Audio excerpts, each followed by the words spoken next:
for 5 minutes. Thank you, Mr. Speaker. As we approach Veterans Day, I proudly rise to honor a Georgia native, Lieutenant General David Poythress, who has served the state of Georgia as our Adjutant General since 1999. 2 weeks ago, I attended the change of command ceremony for General Poythress as he stepped down from his post as Commander of the Georgia National Guard.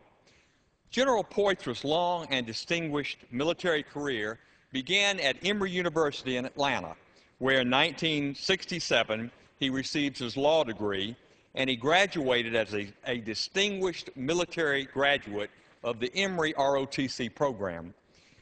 After graduation, Mr. Speaker, General Poythress served 4 years on active duty with the United States Air Force as a judge advocate officer, including 1 year as Chief of Military Justice at Da Nang Air Force Base in Vietnam. Upon returning to civilian life, General Poythress remained in the Air Force Reserve, serving as a judge advocate officer in various positions of increasing responsibility. In 1991, General Poythress returned to active duty to oversee the reserve legal offices during Operation Desert Storm and Desert Shield.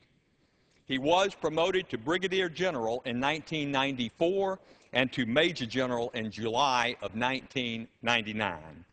It was in 1999 that General Poythress took over as the Adjutant General of the state of Georgia, where he has commanded 12,000 personnel of the Georgia Army National Guard, the Georgia Air National Guard, and the Georgia State Defense Force now for nearly a decade.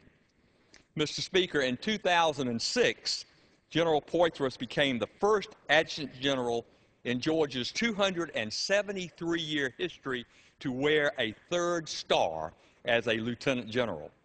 And for the past 8 years, General Poythress has led Georgia's Guard through some historic changes, and our men and women have performed admirably under his leadership. Not only has General Poythress made a major impact on our nation's military, but he has also been an irreplaceable asset, Mr. Speaker, to the state of Georgia. General Poythress spent much of his civilian career in public service to the citizens of our great state. He served first as Deputy State Revenue Commissioner, then Secretary of the State of Georgia, and finally Commissioner of Labor in Georgia. Needless to say, General Poythress' retirement will leave huge shoes to fill in the state of Georgia. Over the past several years, Mr. Speaker, I have enjoyed getting to know General Poythress and his lovely wife, Elizabeth, as personal friends, and I appreciate their singular dedication to our Guardsmen.